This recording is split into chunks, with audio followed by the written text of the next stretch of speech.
with the latest Goodman and Hummel pod, and we are pleased to bring on a guy that I know well that is making his first podcast appearance in, I think, over 2 years of any kind. Not any podcast. I'm pretty sure it's any podcast you have not been on in 2 years. Jeff Borzello, glad to be back to the podcast world. We welcome you. We know you're nervous, but we will hold your hand. We will make sure you're okay. You really rattled me when you said this was live. I immediately got rattled. I don't know how to handle this right now. But I have heard you were talking on other podcasts about how excited you were for my return to the podcast world. I'm very excited. You were once, many people don't know this trivia question, you were once my intern. I was. I mean, without you, I'd be a high school teacher in Maryland. So, I mean, you saved a lot of the nation's youth from my lessons and my teachings, and I'm glad for it. Thank you. Well, I did the same thing for Rob in his career. I don't think that's true. I don't think he'd be a teacher in Maryland without you. I think he'd probably be in the exact same spot without you. No, Rob would still be overseas. Rob would be overseas right now. Jeff would claim that I would have probably played at like Maryland Eastern Shore, Fox Sports recruiting websites or whatever he was doing. Your skill level was, when I first saw you, it might have been Maryland, IPFW, I think, probably more appropriately. It's just man. You just got done calling a barn burner, an absolute barn burner, Rob. Minnesota, Michigan State. I think everybody and their mother thought that Michigan State was going to come out after that last performance against Northwestern and beat the living daylights out of Richard Pitino in Minnesota. Yeah. But ultimately, you know what? Minnesota's the better team today. They're more talented. They're put together well. They're older. Well, maybe not older because Josh Langford's still like 32. But everybody else, they're older. They had the best player on the court by far, Marcus Carr. And tonight, Liam Robbins was the second best player. Yeah, it wasn't even close. I was surprised because I thought Michigan State at least did some good things against Wisconsin. And Wisconsin, they don't follow that up by losing to Maryland tonight. But I was surprised because usually with Tom Izzo-led groups, and this was the case when I played, this is the case when Mateen Cleaves played, this is the case forever. Like, usually after a loss, he rallies the troops, they crush the next team on the glass, Yep. They get out in transition. Like, there's like pillars of what Michigan State has done over the last 25 years with him as the coach. They don't do any of this stuff. Like, they look like they're disinterested. Their energy level is horrible. Offensively, Coach Izzo went to a lot of pick and roll with Cassius. That's fine. But right now, I think you got to find a way to reinvent yourself because their offense is. How do you play, Rob? What do you, if you're Tom Izzo here, watch him. You've seen him a few times here. How do you play? Because they don't have a natural point guard. We've seen that. Foster Lawyer's not a frontline point guard. Right. Honestly, he's a good backup. That's what he is. And Rocket Watts, we've talked about him a little bit. How do you utilize? Because you have to gear your offense around Rocket Watts. To me, you have to tell Watts and Tom Izzo has tried to get him to be more of a pass first point guard. I don't think you should. Yeah. I think he's so messed up in the head off of thinking I have to pass. Dude, be yourself. Yep. He needs to be Rocket Watts, and I think they need to get more ball movement. It's so much just stagnated pick and roll, and dude, teams just load up. And they're daring guys to shoot. Like they're daring Aaron Henry to shoot. Aaron Henry, I'm really concerned about because he, from a you said it. You said it's confidence you're worried about. I've seen it waver. Last year at times you were like, man, he could go the other way here. Now they figured it out. It seemed like by the end of the year, but this could get really bad. They need to really reassess some things. But they need to just play hard. If Coach Izzo's coaching effort, they have bigger problems in their offense. They can't guard anybody either. I mean, it was Carr tonight, Trice the other night, Boo Booey a couple of weeks ago. I mean, it's not just, Cassius missing Cassius on the offensive end. Not that he was a great defender, but they're getting torched by every guard they play against. And that's even when Michigan State's had offensive issues in the past, you can kind of count on them to guard people and at least kind of stay in the game. I mean, a couple of years ago, this game might have been, 61-58 or something like that. They got blown out because they can't guard and they can't score. I mean, it's just I think we kind of got a little bit fooled by them when they beat Duke early and said, all right, they're going to kind of come out and they're going to miss Cassius, they're going to miss Tillman, but they win at Duke. Obviously, Duke probably not as good as we thought they were. And so it's pretty much just that, a closer than expected win over Notre Dame, the 10-point win. And outside of that, they haven't done anything. And so, I think that going into the season, we had expectations that they'd be, they'd take a step back, borderline top 20 team. And then me personally, I bought into them off that win over Duke. And I thought they would be suddenly a top 5, top 10 team and trust in Izzo, that whole thing. And they're not that. And in a Big Ten in a year like this, are they a top 5, 6, 7 team in the Big Ten? Today. Not right now. No way. They're like 9 today. Yeah. Seriously, you can make a case they're not in the top 8 right now. Now, again, this thing is going to go up, down, and around. Rob said, he's like, I heard you say, you wouldn't be surprised if the winner of the Big Ten is 6 losses. It's going to be all about, timing a little bit of when you face certain teams that are maybe coming out of quarantines, that have players out, whatnot, health, and really your schedule, to be honest, and how it's laid out. And if you've got this easy stretch at the end and you can withstand some of the body blows early, Wisconsin, listen, I was talking to Doster earlier today and we were saying, like, Mark Turgeon back in the hot seat, right? Like, he's going to be back in the hot seat here. They're no good. The only team they're better at then is Penn State and Nebraska, and they go out and they beat Wisconsin and Madison. Like, what the hell is going on there? No, it's all over the place. To finish on Michigan State, and then we'll get to Wisconsin and Maryland. I think at times for Tom Izzo, their best offense has been put it on the rim and let our beast get it. Let our studs just dominate the game physically. Like, think about my freshman year. They played Raymar Morgan at the 3, Goran Suton at the 4, and Drew Namick at the 5. And then they brought dudes like Marquise Gray and Edong Eba. They had like 6 dudes who were just more physical, bigger, stronger than everybody else in the Big Ten. And they would just beat you up. And there's nobody like Adrian Payne on this team where he's just going to go and physically dominate a game or Derek Nix think about how many, or even like a Xavier. There's no pros, Rob. There's no pros. Like, I'm tired. The Aaron Henry is a first-round pick talk. I said it to Doster earlier today. I'm like, why, where, how? I don't see it. I'm with you. He probably, I guess, I hate to say this about a kid, but you probably should have left, like, because you have serious flaws in your game. Yeah, no doubt. Go to the NBA before they discover. And now he's got more on his shoulders, and the more eyes are on him, and it's just that's not his game. I'm with you. I think they should just let Rocket Watts go. Yeah, let him go. Let him be the guy. Trying to stifle what he does. Right. High volume, whatever it is. Like, he's going to have some games where he's 3 for 17. You're not going to win those, but when he's on, just let him attack. Yep. He's the one guy that, if you give him the ball, he can beat his guy off the bounce. He can get to the rim. He can make shots. Just let him go, and everyone else can play off of him. Trying to make him a pass-first guy is just it's not working. And I think a lot of us knew it probably wasn't going to work to kind of change the game that he's played his entire life, and kind of fill the shoes of Cassius Winston. It was kind of a recipe for disaster. It's amazing that these schools like Michigan State didn't have a succession plan, and we're gonna talk a little bit about succession plans. But how do you not have a succession good plan? Tease, by the way. That's nice. It's a great tease. I'm impressed. That's your bet. Pretty good. How do you not have one for Cassius Winston? Seriously, how do you not have a guy ready to go as a better point guard than Rocket Watts, who's not one, or Foster Lawyer, who frankly just isn't good enough, and he's not really a point guard either, to be honest. No, he's a 2. I don't know. I don't know the answer to that. It's the smallest 2 guard in the history of high major basketball. I think if I did, I'd be coaching a college basketball team, but I don't know why they don't have a point guard.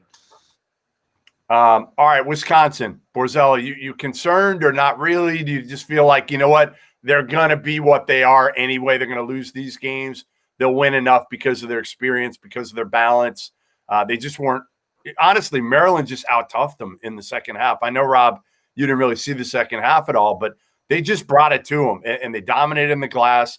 They played harder. They played tougher, and Wisconsin wasn't getting easy shots. Yeah, I think Wisconsin, the one thing I am concerned about is Nate Reavers. because he's just the past, I think 6-7 games, he's just disappeared. And I think, toward the end of last year, when they got it going, it was him and Potter on the inside. Both can play outside. They can play around the rim. And that was it was really hard to guard for a lot of teams. And now he's struggling. And, I don't know what it is, but he's not making shots. He had 8 points today, which, surprisingly, I think is maybe his most in the last 3 or 4 weeks. And so he's the one thing I'm concerned about. I'm not all that concerned with them. I do think that today, if you ask me to pick who's going to win the Big Ten, I still might pick them. It's just they were never going to be as good as they were for the final month last year. But in the way the Big Ten is right now, I still think with their experience, the way they make shots. I mean, we saw against Louisville, if they're making shots, they can run anyone out of the gym. Yeah. And so I still think they're fine, and they still might be the best team in the league. I think Reavers has to turn it around. I'm still highly unsure on them. You always were. Listen. Rob was always like, I ranked him like number 7 or 8 in the preseason, and Rob looks at me. He's like, what are you doing? And I'm like, just look at the roster and what they did the second half of last year. Like, they're old. Because it's burned into my brain, them getting killed at Mackey to an average Purdue team. It's all Rob remembers. The games at Mackey. Games where I was like, they're not good last year. And they weren't. So they're going to lose games like this, but they're also going to find ways to beat people when you're like, there's no way. Like, I would have never thought they'd beat Michigan State after Michigan State loses a game like they do. And they've got some, like, Demetri Trice has been around the block, and so is Brad Davis. And those guys are experienced. So I think your point, as much as I hate to give you credit for this, is very valid at the start of the year, where you're like, experience is going to win. And even though it's proven out with everybody almost. No, I know. And even though they're maybe not the most talented team in the Big Ten, because of their experience, they are the favorite. And that's definitely me eating crow from listen, it's not over yet. It's a long season, but I do think. Yeah, don't give Goodman his credit before he deserves it. No need for that. Yeah, exactly. You don't want to eat any crow yet. You want to at least make sure that what I say actually comes to fruition. All right, listen, I told you guys to do a little homework. Hopefully you did it. I told you on the second part of this, I'm going to expose your asses if you didn't do it well, which is succession plans for Duke, Carolina, Syracuse, Arizona, Kansas, Kentucky.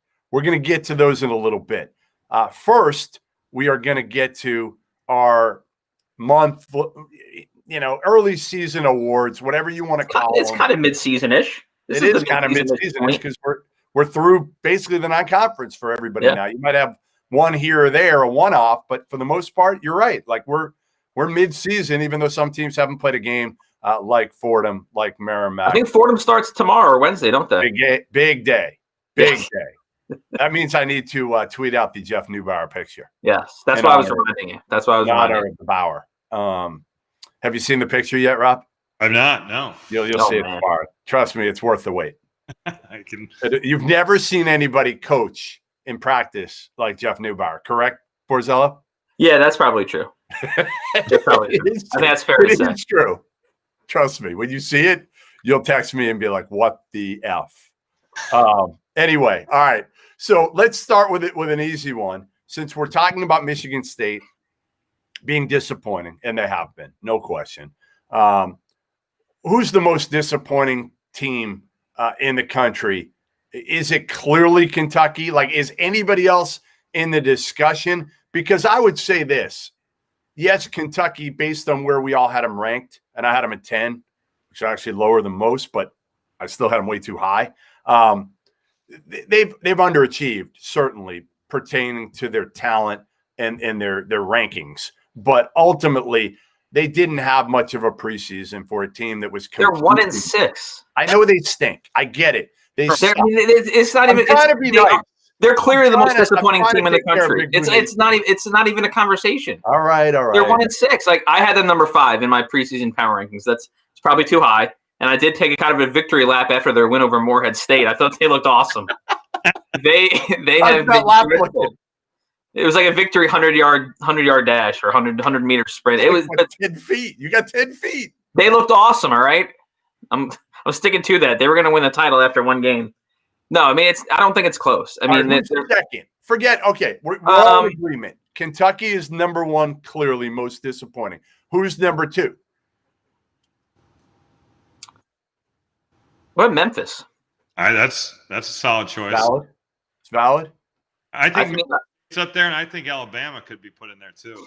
Yeah, I put him way too high. Everybody rips on me for that. I told you. The past 2 years, you put him like 14 in the preseason. Both years. I'm done with Alabama on the preseason. The Bama believer. He's trying to turn into a school down there.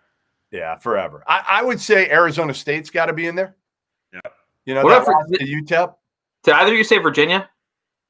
Yeah, I mean, listen, Virginia's got to be in there too. They've beaten nobody. I mean, they were the ACC preseason favorite. I mean, right.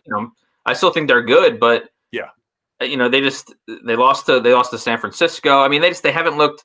And after the first game, when Hauser was hitting shots and they were hitting all these threes, it was like, okay, this is the new era of Tony Bennett, Virginia basketball on the offensive end, and it's not. It's just. I mean, they're more skilled maybe than they have been in the past in terms of their front court guys, but they still have issues scoring the ball, and they're not as good defensively. It's pretty much the same pieces as last year that kind of struggled for 2/3 of the season, plus Hauser now. And Hauser really good. Right. Jay Huff's not all of a sudden going to turn into some ACC player. He's a good player, good solid player, and Hauser's a good player, but neither Hauser has set the world on fire yet. They're both solid pieces ultimately, which is really what they were behind Marcus Howard. All right. So I'm giving my vote to who's number 2. I'm giving it to Michigan State, I think. I am going to give it to Michigan State as my number 2 behind Kentucky. The losses that they've had, like the 20-point Northwestern, the 30-piece tonight, like that is highly disappointing. I'd go Michigan State as well. I might go Memphis. I mean, I had them. I mean, I don't think they were picked as high as Michigan State, but I mean, they just. I could see Michigan State turning around. I could see Virginia and Duke and Arizona State turning it around. I don't know about Memphis. They've looked like legitimately bad. I've got the Tigers tomorrow night. Oof. Do you? They're probably going to win by 40 now. I'm going to look like an idiot, but USF Memphis, here we come. Big game. Big game. All right. So flip side, we're probably all going to agree on this and be searching for a second team. I've got 2 answers, so I'm going to go whatever one you guys don't go with. All right. Well, mine's easy. I mean, the biggest surprise to me has to be Chris Collins and the Northwestern Wildcats. What about Missouri? That's a good one. Good call, Borzello. Look at you doing your homework. I was all over it. I told you I did my homework. You've had 2 years to prepare for this, so yeah, you're doing well. I'll go Clemson, 6-1. It's good. That's good. I like it. All right, so Borzello with a little surprise with Mizzou. I got Northwestern. Rob's got Clemson. All right, of those 3, which one has a chance to actually win a game or 2 in the NCAA tournament? Or get to the tournament. How about that? Let's start with get to the tournament. I mean, get to the tournament, I think Northwestern's got a real shot. I mean, they have 3 good wins already in the Big Ten. And the thing about the Big Ten is that pretty much every game they play is going to be another chance for a good win. Now, they could lose the flip side is they could lose 10 in a row. Yeah, right. Exactly. Missouri, I like your Missouri pick for that because the SEC stinks. They've already done their work. They've already done their work in the non-conference. They're not going to bottom out in a crappy SEC. They're not. I mean, they needed like a last-second bucket to beat Bradley. So I don't know if they're the SEC favorite just yet, but yeah. I mean, they're probably the second best team in the SEC. If it's second or third. I mean, Tennessee's the best, but it's them and maybe Arkansas next. Florida, yeah. Right. No, listen. Without Keontae Johnson, and I feel horrible saying this, Rob, and I've touched on this a little bit, but tried to stay away from it because obviously his health and hopefully recovery is the primary concern. But without Keontae Johnson, Florida is just another team. They're probably not even a tournament team, to be honest. I mean, listen, he was their best player, SEC Player of the Year candidate, probably the front runner, and a first-round pick. You take that off a Florida team that struggled last year and didn't add a ton. I think the emotion of it is going to be a factor too. I mean, it's going to be so hard for them to play. Yep, absolutely. All right, Player of the Year, another fairly easy one. I think we go Luka, unless you can convince me that somebody else. I don't know. I'll make no attempt to convince you of anybody else. Rob's looking like he might try. No, there's nobody else. It's nobody else. Right, Player of the Year. We got a clean sweep for Luka. All right, All-American teams. I'm not going to go first on this one. I'm going to defer to the youngest person in the pod. Believe it or not, that's you, Rob. Okay. I'm going Luka. I'm going DeSumo. Yep. I've got Jared Butler. Yep. I've got a toss-up between Drew Timme and Corey Kispert. I'm going to go Timme. Okay. I'm going to go Jeremiah Robinson-Earl. So that was the exact 5 I had when I did it this morning. I had those same 5. If I had to make one change, I might go Marcus Carr over Robinson Earl. I mean, Carr's been awesome. He was awesome tonight. He's been spectacular. So if I wanted to just go a little bit of a tweak, I guess I would go him over Robinson Earl. He definitely deserves that type of love. Like second in scoring in the Big Ten, third nationally, first in assists in the Big Ten. He's awesome. He's really, really good. And like I think a few more games where they can beat some good people, he certainly moves into that conversation. So I had a combination of both you guys. I went Luka, Io, Jared Butler, Kispert, and Carr. No Timme? I went Kispert because he's a veteran. That's why. Honestly, a veteran? I just the intangibles, the veteran. I don't know. I just felt like, you know what? It's splitting hairs, and you could have went Suggs, and I wouldn't have got mad at you. Like, I think you could go any one of the 3, and I wanted to put 2 of them on there. Kispert only had 8 points tonight against Northern Arizona. I think that's disqualifies him. I think he's out. Win by? They won by 30. Timme had 14 and 6, so he gets the edge. It's over. They cover. Listen, I'll take him in the best bets tomorrow morning to cover 40, whatever it is. It'll be 38. Who are they playing tomorrow? The same team twice. I think Northern Arizona. Back. I think they got back to back. Nice. So, all right. So we agree basically the top. Luka, Io, and Butler are in, and then whether it's Kispert or Timme, Carr or Jeremiah Robinson-Earl. Anybody else that you guys thought long and hard about? I thought about Suggs. I thought about Ron Harper Jr. a little bit. Yeah, right. I mean he's been terrific. I mean, there's the problem with him is there's already 3 guys from the Big Ten that we've mentioned. Yeah. So at best he's the 4th best player in the Big Ten right now. But he's been terrific. He's their kind of legitimate star that they needed to kind of maybe take the next step this season as opposed to last season. He's been awesome. So I think he's probably a second teamer right now if we're going to pick 10. Anybody else? Cade? Not quite. Second team, third team. I honestly wanted to put Marcus Carr in there, but I thought I'd get crushed for putting 3 Big Ten guys. So Well, I did it for you. So I'm not a Big Ten homer like you are. So they won't crush me. They will not crush me. All right. Let's move on. Did we wait? Hold on. One more. Going into conference play, who would your Final Four be, and is that different than your preseason? Probably. I don't even remember my preseason. Mine was Gonzaga to win it, Baylor, Villanova, Illinois, and I don't know if I would change that. I think that's still okay. It's not bad. I mean, it's not bad. You're certainly not worried about it. I mean, who was your 4th team, Jeff? Illinois. Who was your 3rd team then? Villanova. Oh, okay. I don't remember who I picked. Did we pick? Did we do a mock Final Four at the start? I don't remember. I did. I had to. I just thought about it because I was like, who would my 4th team be? And I was like, you know what? I guess I'd still take Illinois. I mean, I still think they're really good. Yeah. I think who would I have taken as my 4th?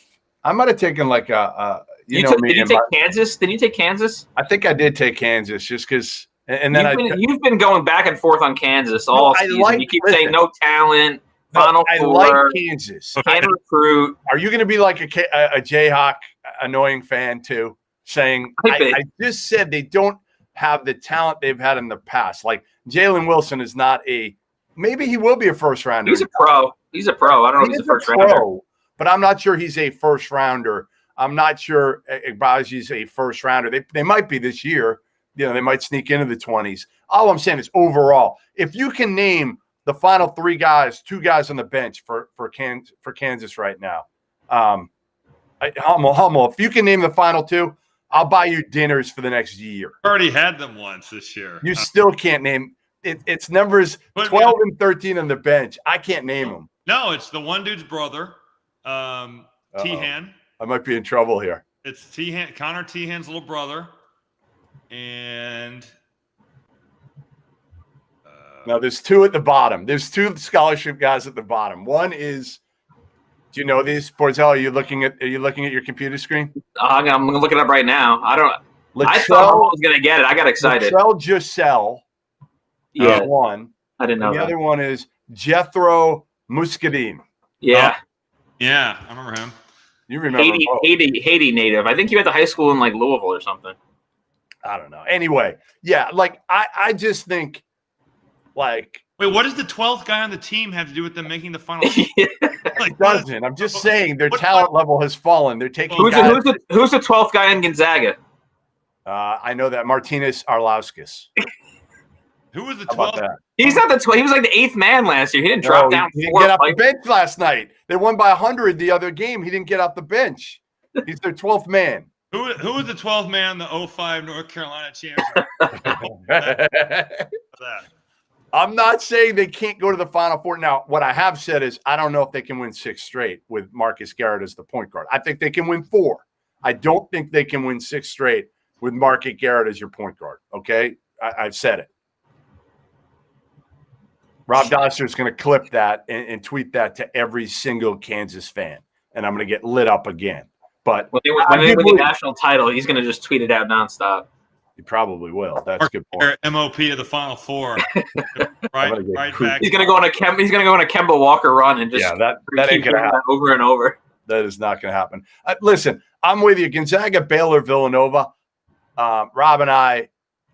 Listen, it's hard to disagree when you talk about any team other than Gonzaga and Baylor that has a chance to win it all. I think you have to mention Villanova. I think those three are in a class by themselves, even though Villanova is not the number 3 ranked team in the country because of that shocking. Yeah, I have them 5 in my power rankings, but I mean, if you lined everyone up on a neutral court, they'd be 3rd. I mean, I think they're probably better than Kansas. Where can you find your power rankings, by the way, Jeffrey? Where? Yes. ESPN.com.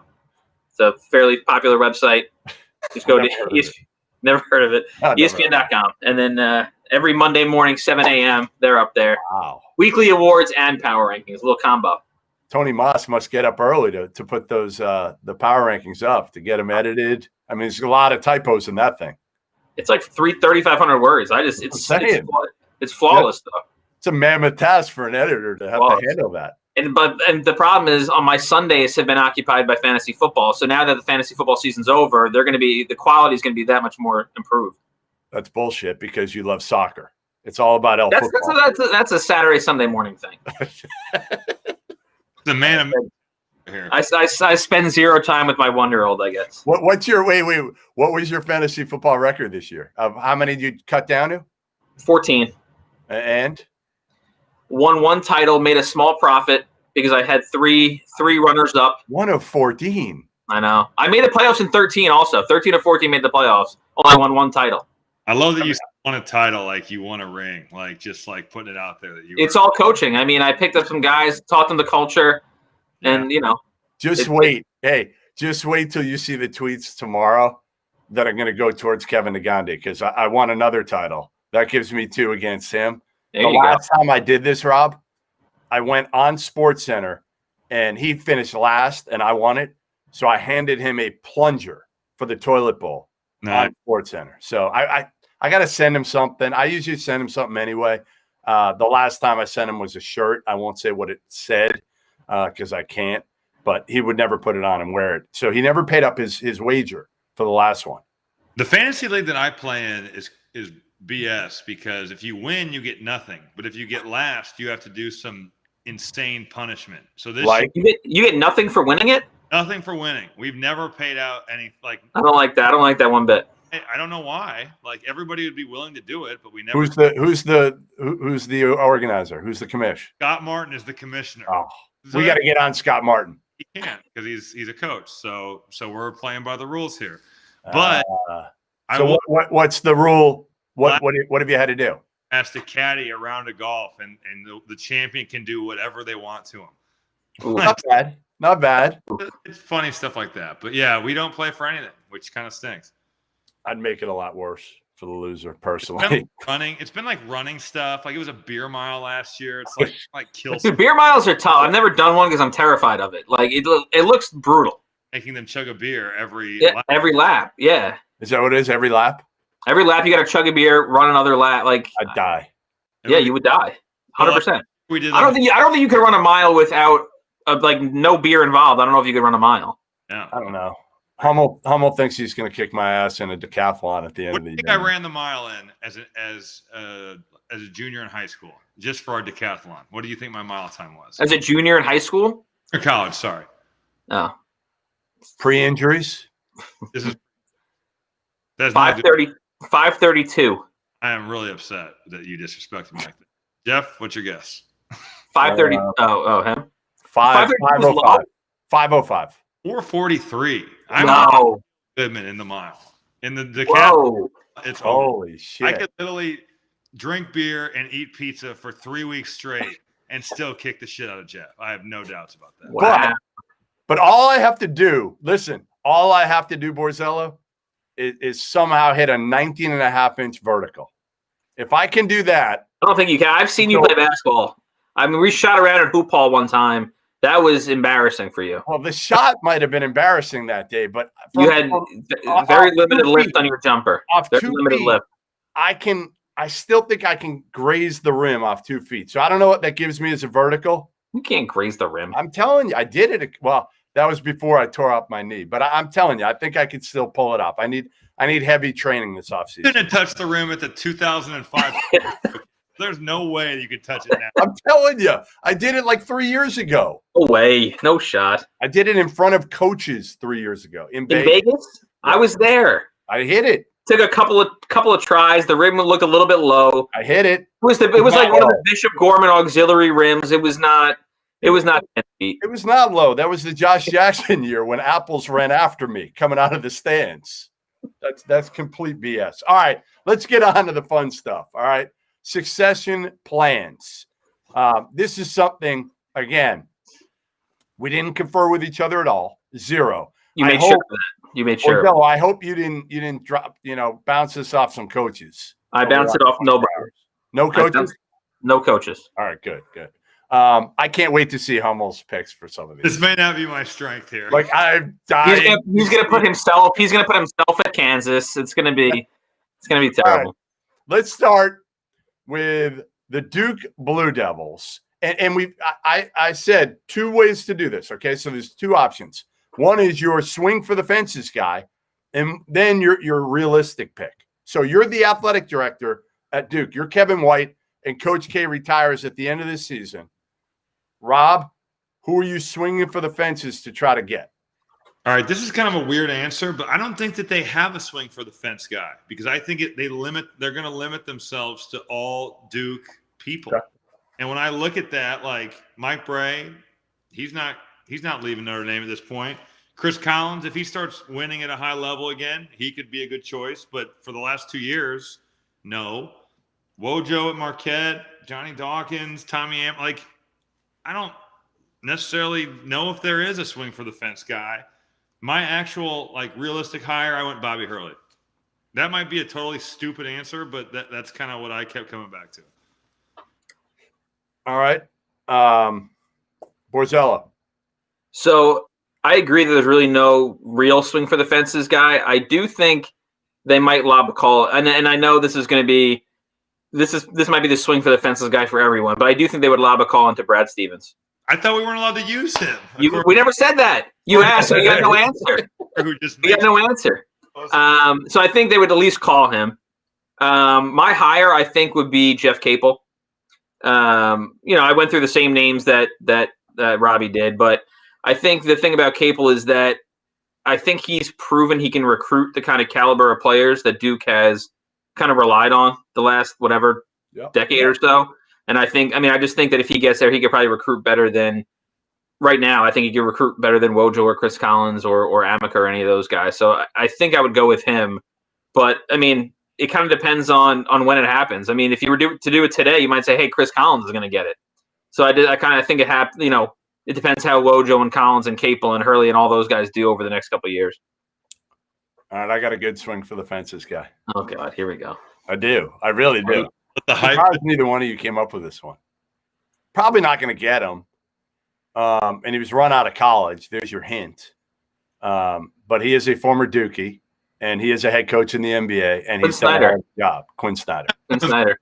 Oh, that's a bad answer. Why? I like that it's outside the box. I like that it's a swing for the fences. You had no swing for the fences, guys. I really want to recruit 18-year-olds when I can coach the Utah Jazz and make $3 million a year. I'm not saying it. Listen, all I'll say is I've heard there's some friction. Yes, I got this really good answer. There's some friction. There's a little friction going on in the Utah Jazz management. Or he can get another NBA job. Though. He can get another NBA job if he got fired. He can. Again, I like the idea. Though. I like the name. It's outside the box. It's like worth the call. You're probably not going to get him. You got a better chance of getting Quinn Snyder than you do Brad Stevens. Probably. Maybe. Right. I don't know. Maybe. Anyway. All right. I go Quinn Snyder, and then one of you mentioned Borzello, one of Bobby Hurley or Chris Collins. Hurley, I think, would embrace it. That's the difference. I think he would actually say, you know what? I want this effing job. I'm gonna follow Coach K. I'm gonna get it done. Where Chris Collins wants no damn part of it. He gets teed up too much.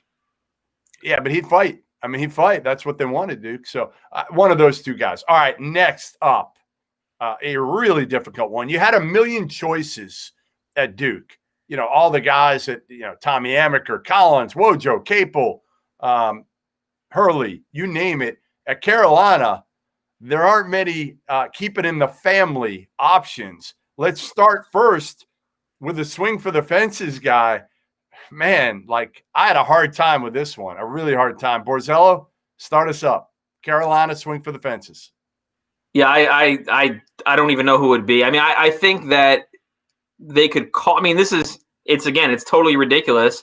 I mean, they could call Tony Bennett or just to call. Yep. Just to say, hey, I mean, I think he, out of the ones that we're going to discuss, I think he would fit there the most. Yep. So that would be my swing for the fences. Again, I don't think he takes it, but at least worth a call. If you had done this 18 months ago, I think Jerry Stackhouse would have been the answer. 18 months ago, I said. I think it would have lined up for him to get it if he could have succeeded at Vanderbilt.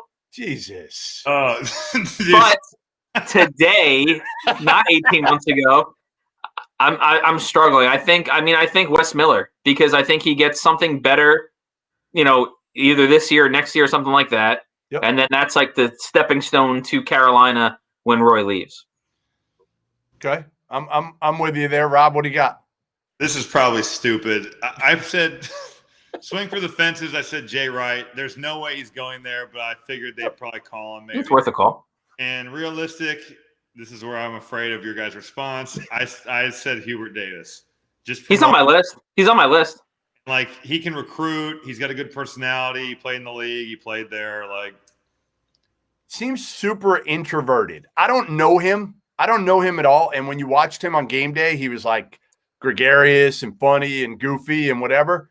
I walked by him. Maybe he just doesn't like me like so many others, but I've walked by him 100 times.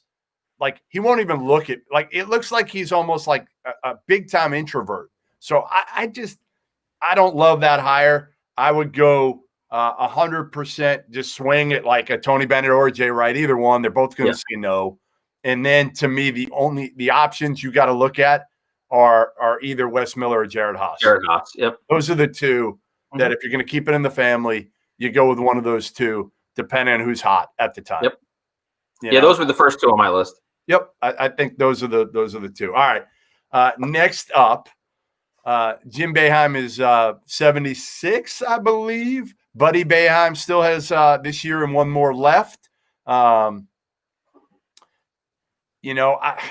Hopkins should have had it, could have had it. Probably regrets not sticking around now because things aren't going great at Washington in the Pacific Northwest. You want me to go first with this one? Yeah. Well, actually, if Mike Hopkins, do you think that either side has any interest in getting back together, rekindling the relationship? Yeah, probably.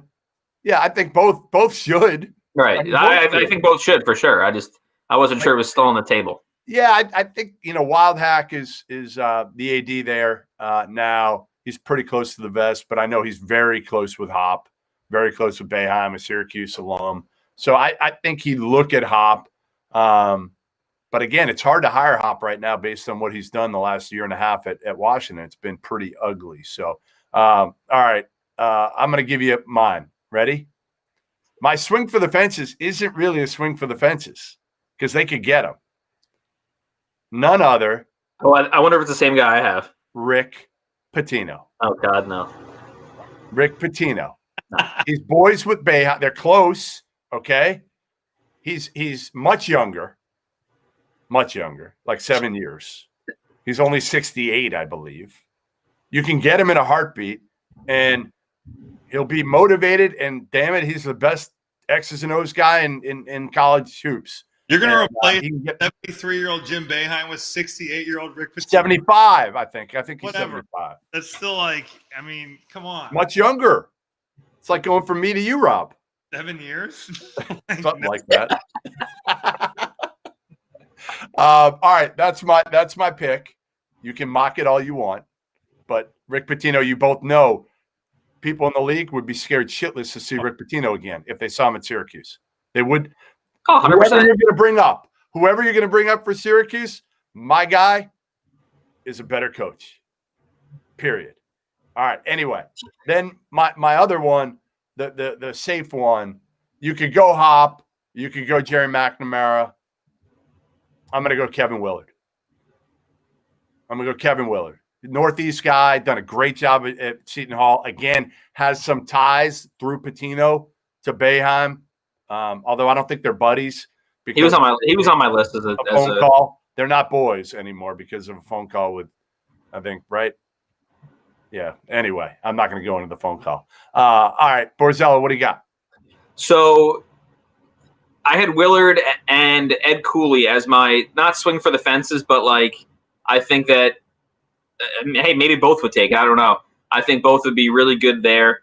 I'll say Cooley just because you already used Willard. Yep. And I think my pick would be Adrian Autry. I think they would. I mean, Hop was the coach in waiting. I don't think he would get it.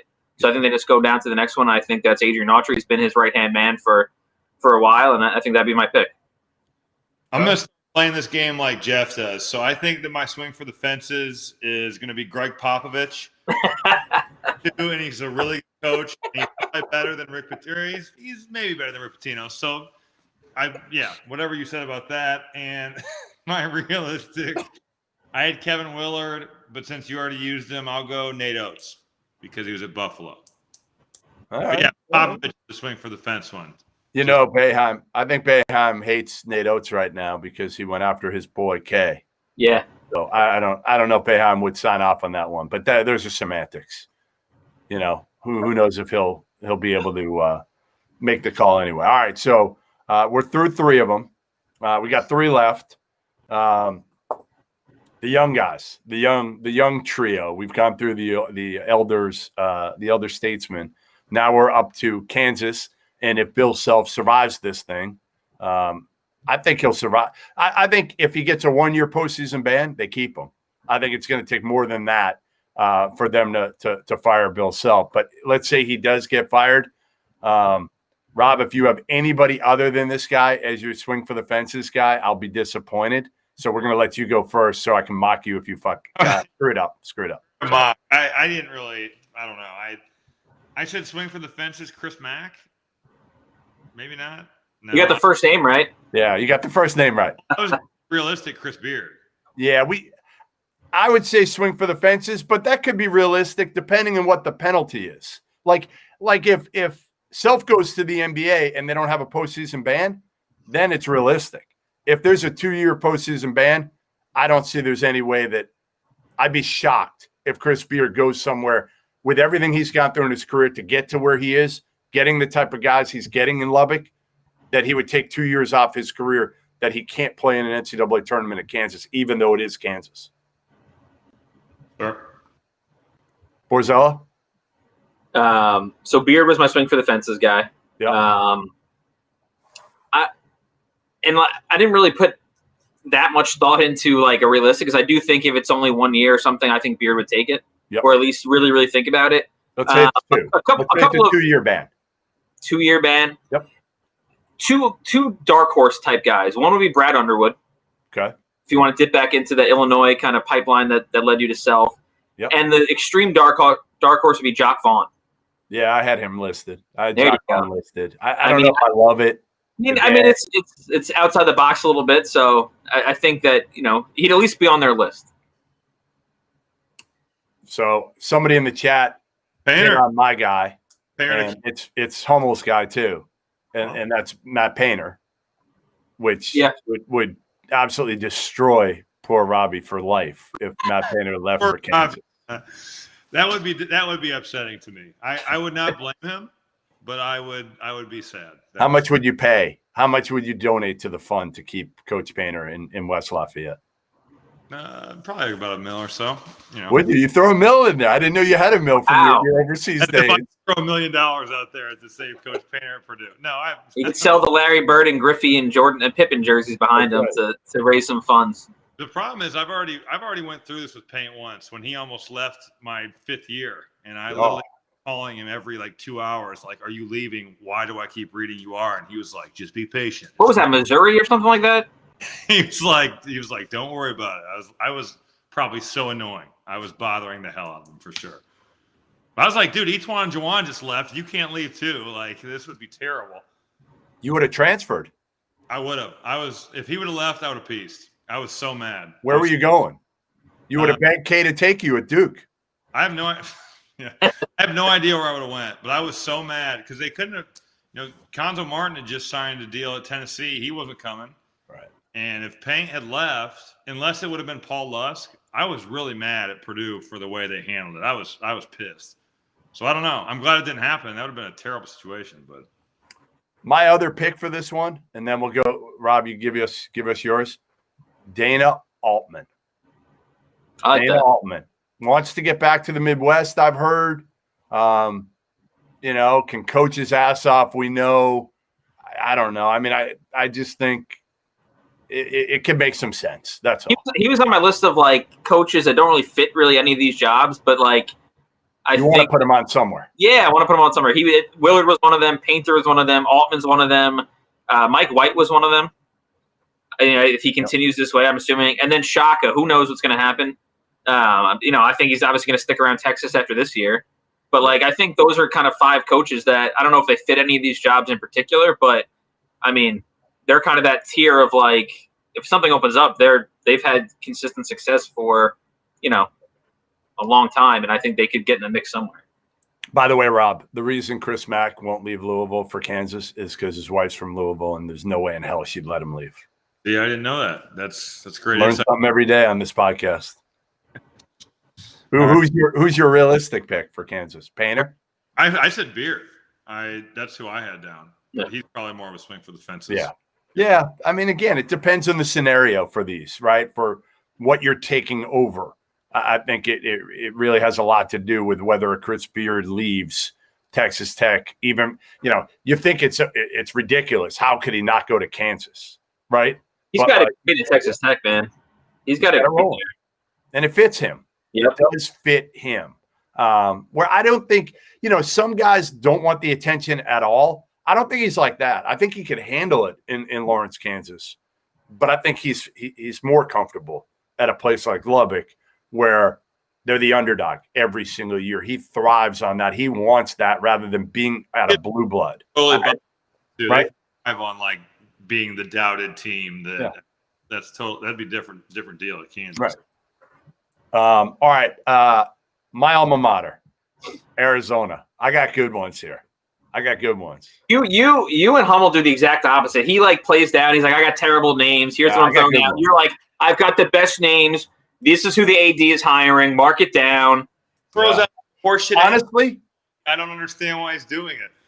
They should fire Dave Hickey, the athletic director at Arizona, and hire me to make this happen. That's what they should do. I'm telling you, I got your name was on my list, actually. That's good.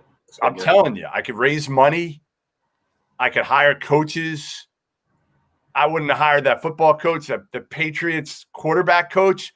Look at what he did with Cam Newton this year. Come on. The hell are we hiring him for? If you know how to hire a football coach. Go hire the guy from San Jose State, Brennan. I've done my research. Go get Brennan. You see that dude? He was singing after the locker room when they won.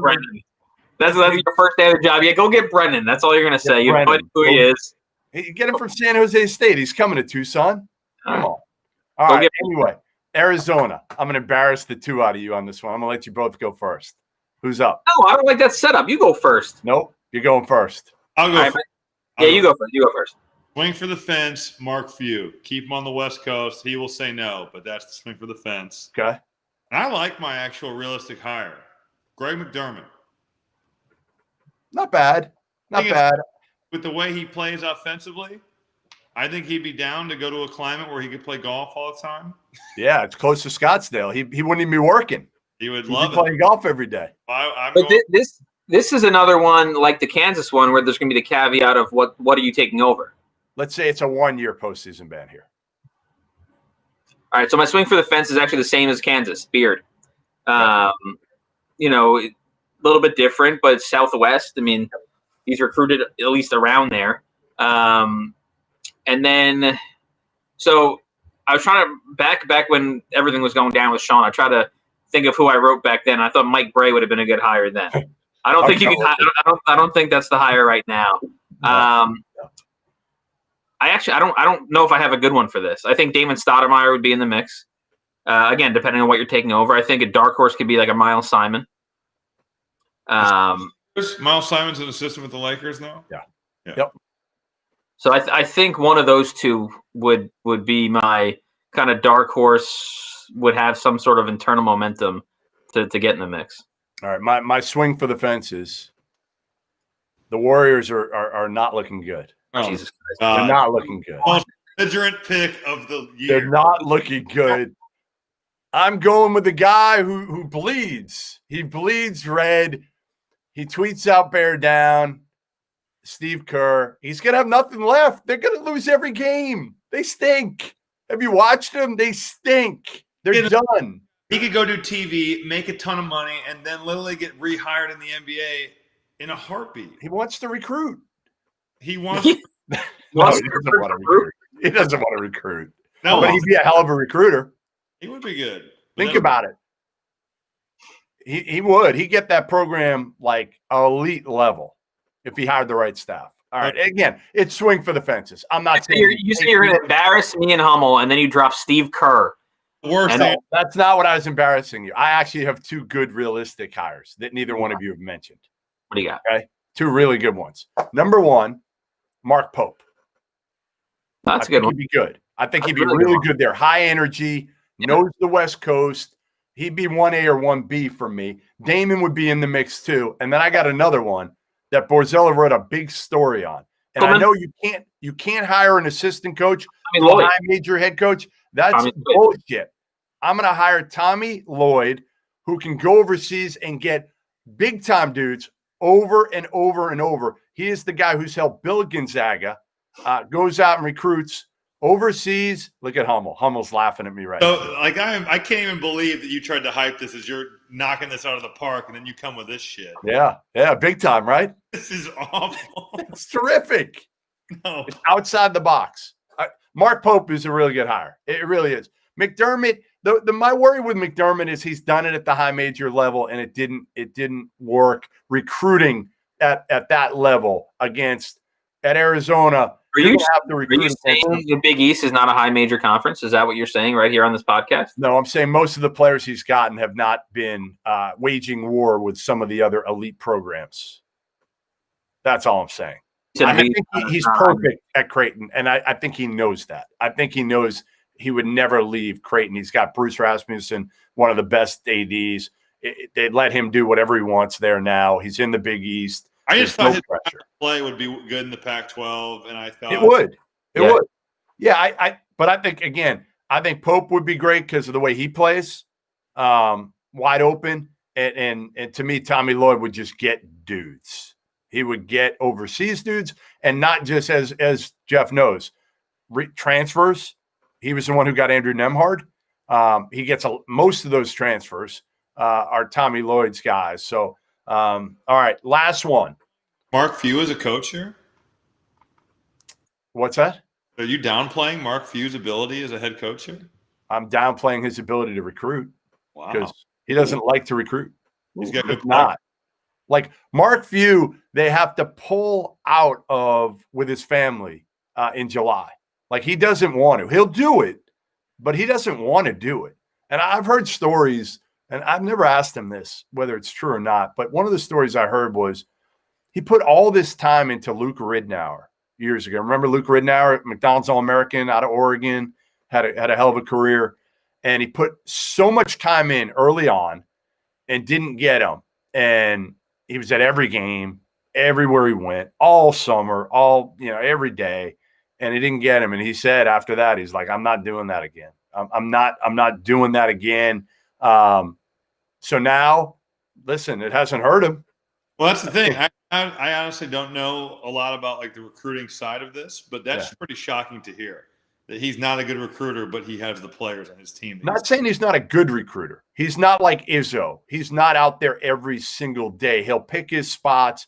Most of the stuff he'll do, a lot of it will be in the West Coast. He'll maybe come in for the Peach Jam for a few days and then get out, where Izzo is out every single day. Every day he can be out. Painter, I bet, is the same thing. I bet if you ask Painter, the last day he was not on the road, it was probably for a wedding of a player or something like that. But Mark Few, what would you guess, Jeff? He's out, I don't know, 50, 60% of the days? Man, that feels low. I mean, I don't know where he is. I mean, all the day. I mean, like fishing. He loves fishing. He does. Loves fishing. He's got great balance. Give him credit. Like I'm not. Their whole staff, their whole program's got unbelievable balance. Right. Like there's no like get in the office at 7 a.m. and leave it at midnight. We're watching film until 1 a.m. There's none of that. Can I give you my favorite story when I was in Spokane? My favorite story is, I'm at practice. First time I'm there, I don't know, maybe 7, 8 years ago. And I'm watching practice, and he's in his like jorts running practice. Few is. And practice ends, and literally he's like, come on, walk over here. And we walk to like the concourse, like maybe 50 feet over there, 50 feet. And 2 minutes after practice ends, he literally pours me a beer from the tap, and we're drinking a beer. Like less than 5 minutes after practice ends. I'm like, this is the greatest thing ever. And you know, where you stay at the Davenport, I check in at the hotel, you got beer waiting for you in the room. I'm like, this is the life. Like, it is the life. You know, what he's got at Gonzaga. It's a nice little town. I like it. He's never leaving. He's never, ever, ever, ever leaving. That's why I'm not sure. Like, I mean, like Tommy Lloyd's been mentioned with other head coaching jobs. Like, I mean, he gets paid really well. And, you know, like Few, I mean, he loves being there. Economy. He's always said, like, you know, I want my family to say, oh, they grew up a certain place. I don't want them living here 4 years, living here 3 years. I want them to say, oh, I'm from Spokane. I grew up in Spokane. I had a childhood in Spokane. And he's like, it's just, I like it here, and I don't feel the need to go bouncing around for head coaching jobs. All right.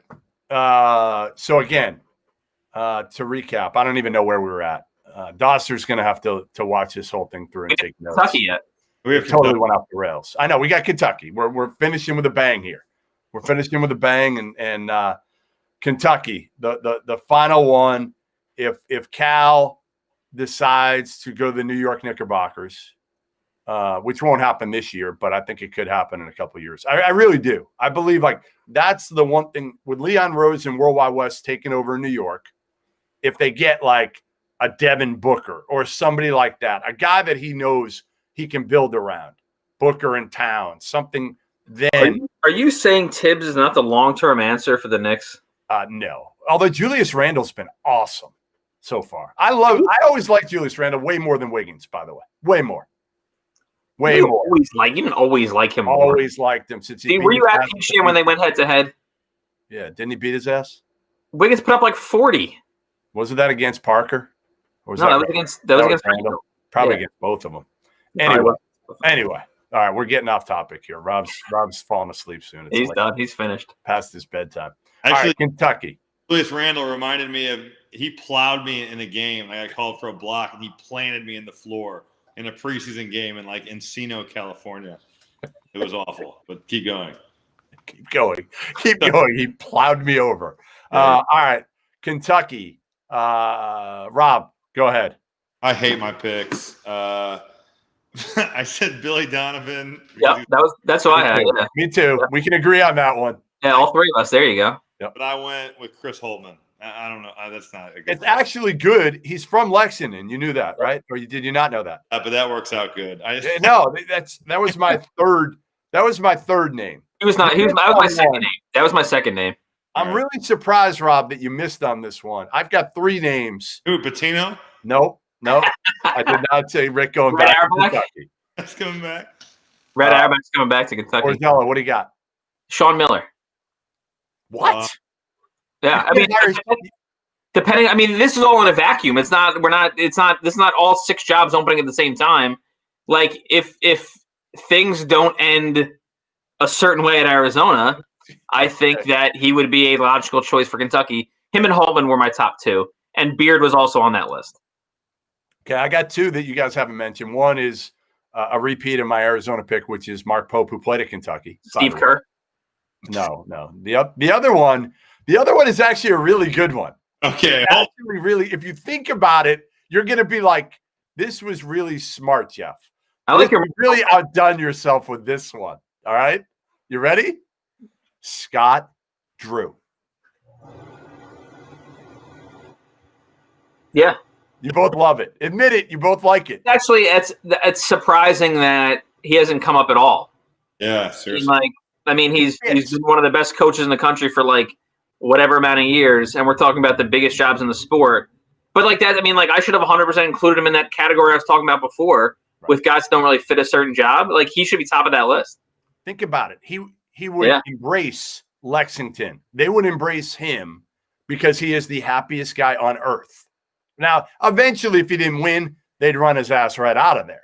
But he can recruit. He's shown he can recruit, and he did it at Baylor. He has kind of shifted away from the Quincy Millers and stuff of the world in past couple of years, but he's got 2 5-star kids coming in next year to Baylor. So he's back on the trail. He's won in every way. He's won with big time players. He's won with developed. He's won playing zone. He's won playing man to man. He's a really good coach. That's a really for once you're hype. That might be the best answer of anything you've given so far. I ended the podcast with a bang. How about that? Finally. It's beautiful. I had good picks. Steve Kerr was a terrific pick. Rick Pitino, Steve Kerr. Rick Pitino was a great pick. I'm not saying he's going to be there for 20 years. I don't care. I just want him for the next 5 to make Syracuse great again. Oh, my God. That's what I want him to do. Sign up on that. Make Syracuse. Borzello was hiring Sean Miller. He might get fired. I mean, Rick Pitino. You're hiring Rick Pitino. He'll get fired. He's back at Iona. Oh, my God. You're hiring Steve Kerr.